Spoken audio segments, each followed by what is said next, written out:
Hey everyone, I hope you are all well. I'm so sorry that it's been a while that I've left you. I'm not even going to go into explaining it that much, but actually I think I will explain it a bit because it kind of relates to this topic that I'm going to be talking about, which is what I would tell my younger self. I think over the past few months, I've kind of just been reflecting, not even a few months, I would say for a good half a year or like 6 months, I've kind of been beating myself up a bit too much, and it got to a really toxic place, and I had to take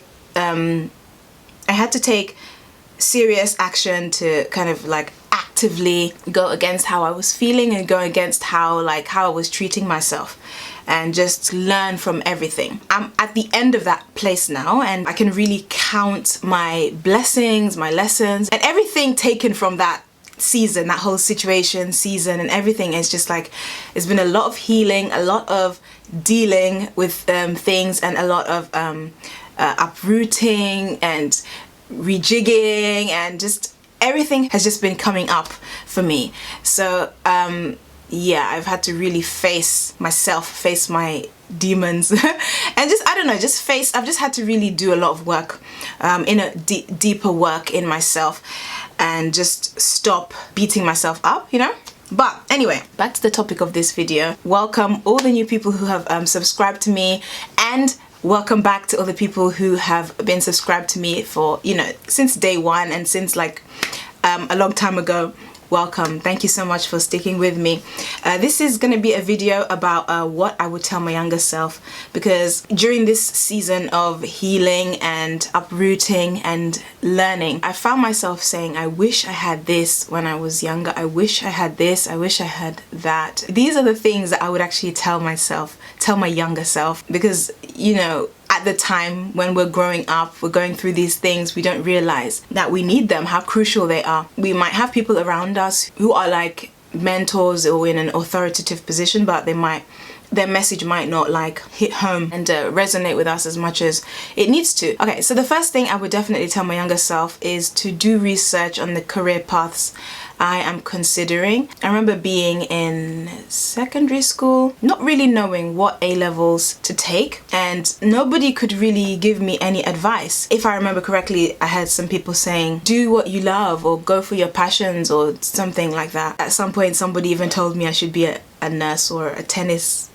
player like Serena Williams, but I didn't even play tennis back then, or even now I don't play tennis, and tennis has never been my thing. Okay, that's completely off topic, but nursing definitely was not for me, because I can't really handle the sight of like open wounds, and you know, so it's like, it's not really somebody's responsibility to tell me what to do. If, for example, my parents had encouraged me to go down a career path of something, of like a passion that I was actively pursuing, for example, piano, like I've always played the piano ever since I was 11 years old. Like I've actively studied it from like the ages of 11 to, I would say, around 18. If they were to tell me, I think you should go for this because, you know, it's a clear choice, then I would have been like, oh, okay, then that actually makes a lot of sense, and if you're encouraging me, then, you know, this, you know, there could be something here. What I'm saying is, if I was to go back and tell my younger self, I would definitely tell my younger self to do the research on these career paths that I was choosing. When I was 16, that was the end of my GCSEs, and then I went into my A-levels, and I had to choose 4 subjects, and of course, yeah, music was one of them. You see the guitar behind me. I think I changed my topics at the last moment, but what I really should have done is I should have done the research. I should have really taken advantage of the internet, because the internet was, you know, the internet existed back then, believe it or not. Yeah, I'm young enough to know.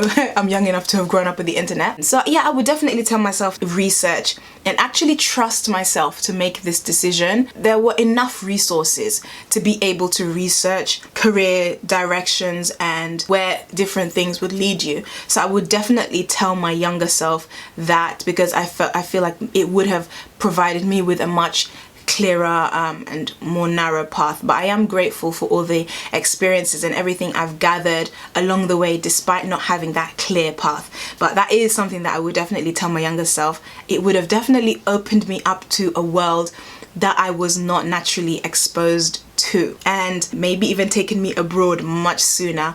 That would have, oh my god, that would have been amazing.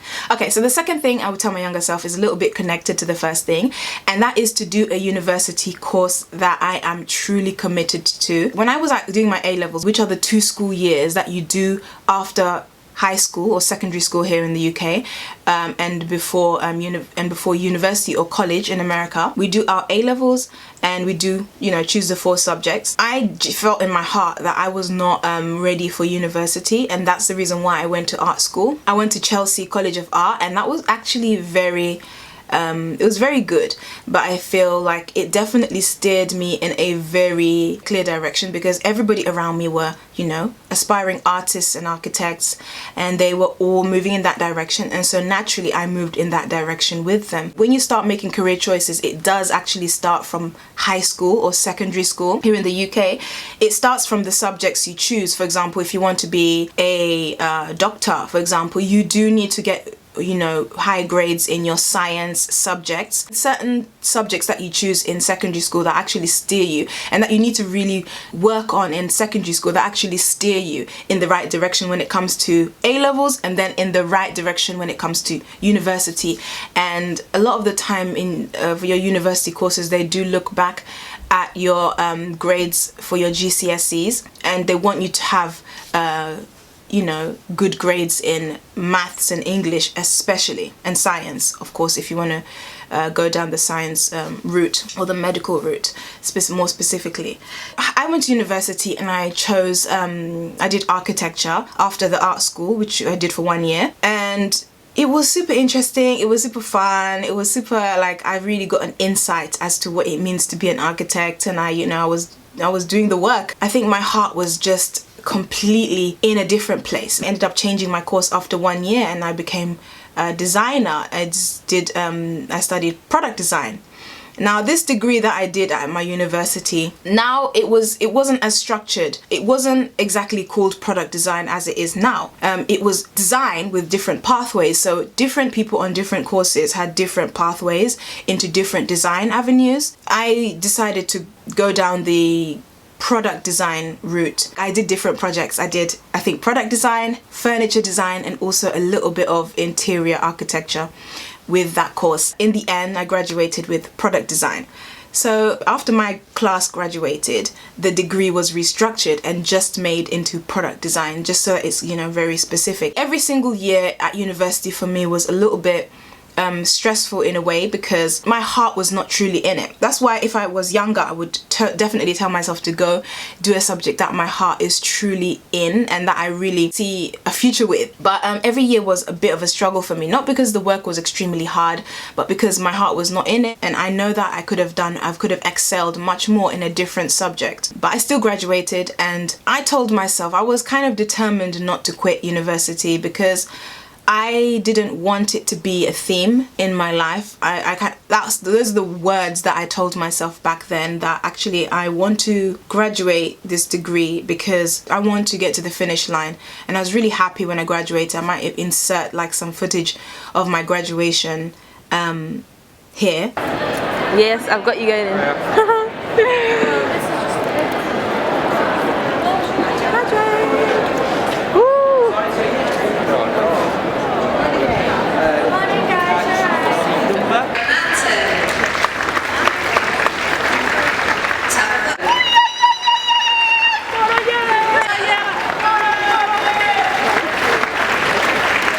I was really happy when I got to the finishing line, but I remember that day that I woke up on my graduation day, I was just crying, you know, 4 a.m. in the morning, because we did travel up north to Leeds for the graduation ceremony, and I was just crying. It's almost kind of like in my sleep, but as I was waking up, and, you know, disappointed in myself. I didn't plan any of that. I didn't like feel emotional. I just remember how that degree, trying to get to the finish line, affected me emotionally. This is gonna sound really bad, but I remember the day after I finished, I handed in my dissertation. I think that was around December. We graduated the next year in July, but I just remember it triggered something in me that made me very emotional, and I often found myself crying almost in my sleep, and it was really weird, and I was just like, why? How has this affected me this much. But then I just realized that actually this must be deeper than just me handing in my work, or this degree. There was a deeper meaning to me graduating. There was a deeper meaning. I wanted to prove to myself that I could accomplish this degree. I wanted to prove myself that I could do it, and I found this has almost been a running theme in my life, trying to prove to myself that I'm this academic when really I'm an artist. I'm a musician. I like to do things that are, you know, creative. And obviously you can get degrees in creative things, but I think for me, I spent a lot of time proving things to myself, you know? Definitely over the past few months, I have been taking time to connect back to my core being, my core self, and to my roots. And that's why you see there's a guitar behind me, because I've been writing songs and it feels really good. It feels like me. I think I'm at that point where I'm done trying to prove myself as this kind of academic person, and I'm just embracing myself as a creative person, and that feels good. That was long. Yes, I would definitely tell myself to go to university for something that I feel like I could be truly committed to without it being like a stress, and you know, just something that I'm not even like passionate about, but that's something that I'm committed to and mindfully committed to and have that goal in mind for. Okay, so the third thing that I would tell my younger self is this is going to be a bit controversial. Not controversial, but some of you, okay, I might have to do a disclaimer for this one. Okay guys, so I really need to be very, very explicit with this point, and let you know that actually just because I would tell my younger self this, I'm not telling you to do it, and I'm not saying that every young woman, every young lady should start dating super early. In fact, the age I'm referring to in this video is 20, and you know, as we all know, most people do start dating at a much younger age. Some people 15, some people 16. So I do think that 20 is a good age, if not late. So please don't come for me telling me not to tell my younger self to date younger, because I really know what I'm talking about. And this is just me giving you a heart-to-heart message, just so you can get to know me a little bit more. And I trust you to be wise with your dating life. Of course, intention matters, and I wouldn't encourage people just to date for the sake of dating and, you know, getting all the experience in the world. Yes, that experience can be valuable, but okay, I'll talk about it as a Christian. I think as a Christian, having the intention to date for the sake of marriage and, you know, finding your life partner is a good intention, is a really, really good and pure intention. So that's another point to note. All right, so back to the video. So although I would tell my younger self this, I'm not telling you to do this, okay? This is just what I would tell my younger self, just so that some of the transitions that I've had in life will be a bit smoother and a bit better. Okay, let's just enter the point. The third thing that I would tell myself is to start dating a bit younger. I remember when I was younger, maybe even 10 years ago, I actually did want to date. I think I did actually want to date. I wanted to date about 10 years ago. That's when I actually started wanting to, but I honestly didn't know how that would happen. To me, it was a thing that was so distant and far away. And the reason I say that I would tell myself this is just so that I would know those things. So that when this age that I am now comes around 10 years later, I actually know these things. I've had to face a lot of, not surprises, but a lot of instances where I've had to learn certain things for the first time. Some of these things came naturally because it's common sense, and others of these things, you know, had their nuances.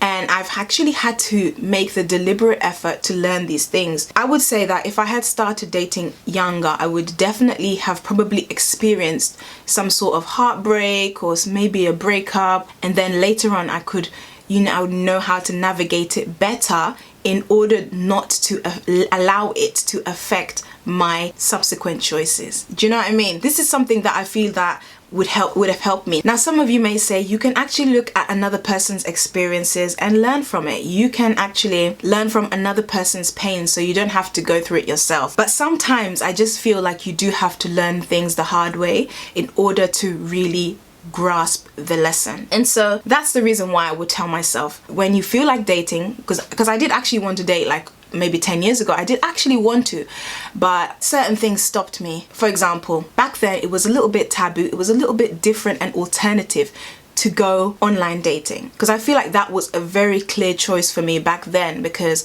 I was not going to, like, I was just not going to approach somebody face to face. I just wasn't. I just wasn't. I would say there were definitely a few people that I noticed over there. Another thing I wanted to say, guys, is that being single, your single season is a blessing. And so if you are single like me, just enjoy it. Just try to enjoy it as much as possible, because you are in it for a reason, okay? I feel a bit silly that I have to do these disclaimers, but I can just hear a couple of people, who won't even make it to the comments. Don't even try it. I can just hear a couple of people's voices, and I just thought, let me just chuck in a bit of encouragement, just so that you don't think I'm in some sort of deep lament of my singleness. I can enjoy it just as much as I can look forward to a married life, okay? I'd say that for me, online dating was a very clear option, because it's somewhere that I could be, intentional about what I wanted, and, just meet somebody, maybe we break up, that's fine, but I would have learned that lesson. And then, years later, when I do find somebody, the real deal, I'll know how to navigate that and not like mess it up. I don't know. And just know how to navigate it a bit better, because I think sometimes we, as individuals, both men and women, do put the responsibility on the other person to know exactly how to navigate. Sometimes we're like, because I don't know what to do. Like, they should, if you've got more experience, you should know what to do. You should do it. You should lead. And nowadays, it's not just women expecting men to lead. Men are actually expecting women to lead and to navigate. And so even though we want to be kind of swept off our feet or led, we do have to have that wisdom upstairs and have a way about ourselves in order to know how to navigate and have a good dating experience. Even if it might end up badly, we don't compromise ourselves, and we just know what's out there. So this has been a very long point, guys, please forgive me, but I just want to try and get my point across, and I feel like it's been a long time since we had a chat, so here I am just sharing with you. The great thing about these points is that they've really popped up over the past, I would say, year, or I could even say as short as 6 months. They've really popped up for me, and I'm like, actually I would definitely tell my younger self that. Okay, so my fourth point is, to invest wisely, and of course time is something you can use to invest into different endeavors, but also money is. I've definitely found myself in situations where I've invested into this or invested into that. I think it's enough for me to say invest wisely, and always research the things that you are investing into.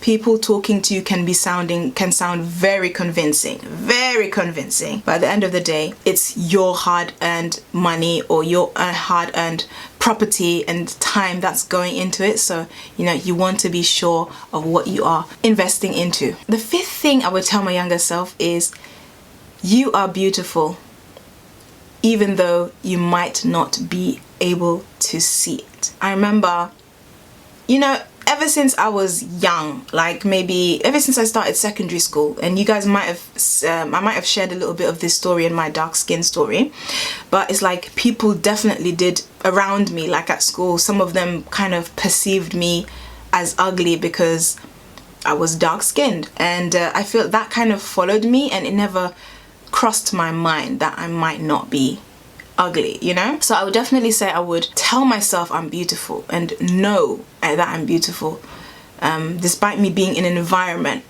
where I'm just not celebrated. I went to a very multicultural school. We had blacks, we had Asians, whites. Wow, there were a lot of black people there, a lot of Asians, and to be honest, I can't really quantify it, but I just know that there were a lot of black people. I have to look up my school picture to remind myself.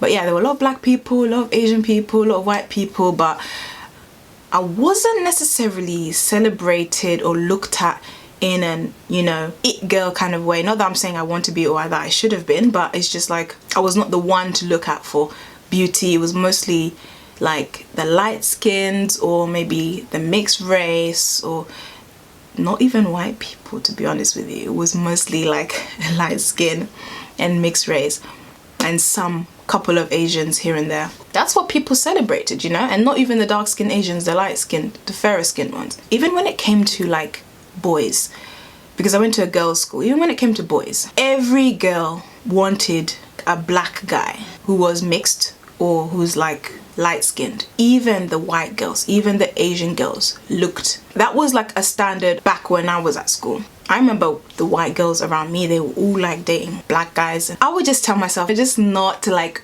feed into too much of their opinion. And it's not even like their words affected me. Like, it's not even like their words actually sat with me and registered. I actually knew that these people are a little bit ignorant. It just never registered with me, to be quite frank and honest with you. But I think in other ways, I kind of just felt like I was not beautiful. And I think now I have much more of a better understanding of beauty, and that I realized that it's not just about the way you look. You know, to all you girls out there who are dark skinned and you've watched me and you've watched maybe my dark skin story from a long time ago, I hope that I've really encouraged you in my point of view, in like the way I think about it, because I just don't like, I really feel like I don't give it that much attention. But sometimes when I revisit it, it's almost like it's still brewing there, but it really isn't. It just isn't, because I don't care if that's what some people think. You know, we have to find our own beauty within ourselves in order to really feel it and believe it. And I would tell myself, along with that point, I would tell myself, just don't compare. I think I was really blessed not to compare, otherwise I would have had a much harder time. I think the sixth thing I would tell myself is thank you for not bleaching your skin. Thank you. Just thank you. I would tell my younger self, thank you. I could have easily been made to feel like that's what I had to do, but I didn't do it because to me it was just ridiculous. I always saw this whole bleaching idea as something that I would have to maintain forever in order to maintain fairer skin. So that's why I never did it, because I don't know, it just never appealed to me. Okay, I was presented it, but just by mainstream media and by the people around me. But I don't think I was ever sold on the idea that being light-skinned will automatically make me beautiful. I don't think I was ever sold on that idea, and that's the reason why I never did it. So I would just tell myself thank you, like I appreciate you for that. The seventh thing I would tell my younger self is to find a mentor, somebody that I trust. I think back then I don't think I would have trusted anybody. I don't think I would have trusted anybody to like give me advice or like to talk to, especially in the area of school, career path, education, and that kind of thing. I definitely would have benefited from that, and probably having that mentor guide me in those areas would have, you know, overspilled into the area of self-love, self-development, confidence, and other stuff, you know? So I think if I had found somebody that I would have trusted in that area and they would have become like a really good person in my life, then they could have easily influenced me in other areas, even though not every mentor can cater for every area. And guys, you really have to, when it comes to these things, you really have to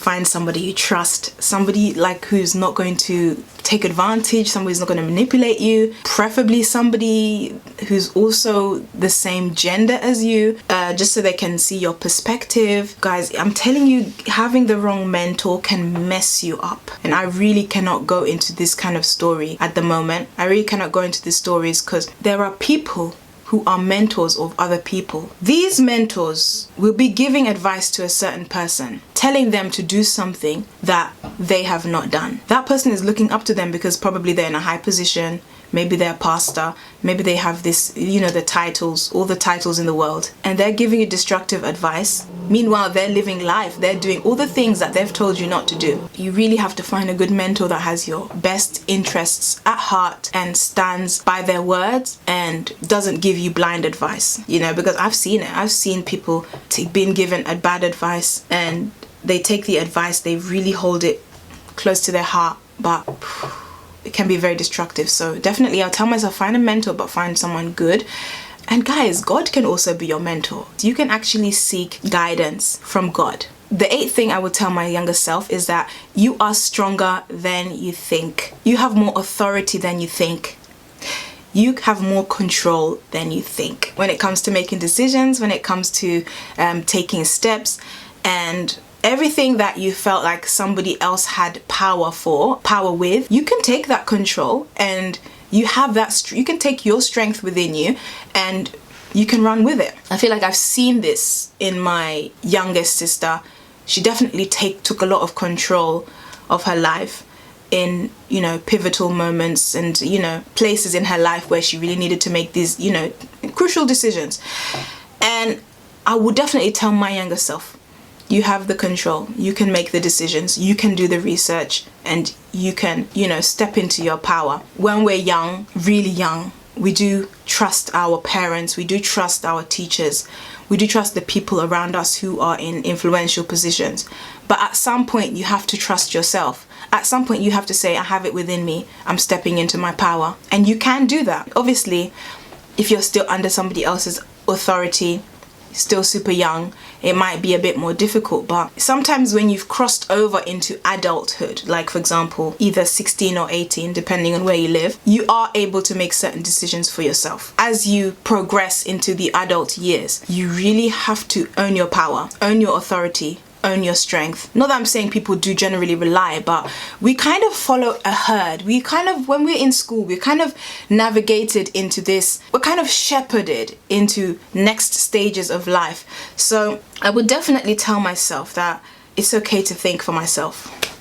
It's okay. So the last point I would make, I feel like this kind of ties everything in, kind of repeats the first point, and that is to do your own research. Do your own research about every decision you make. Life choices, school, everything.